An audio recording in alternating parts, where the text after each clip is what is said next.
ఈ ప్రభుత్వం వచ్చిన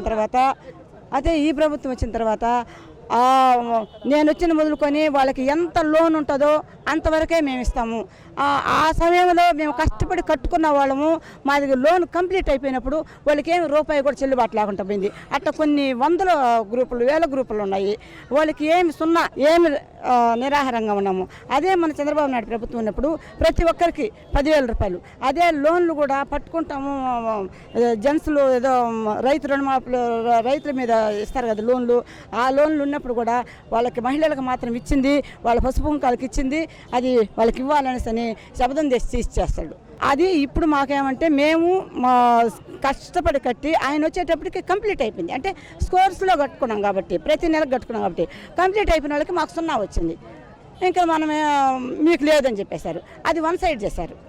అది మాకు చాలా బాధగా ఉంది. వచ్చిన వాళ్ళకి వచ్చింది, రాని వాళ్ళకి రాలేదు.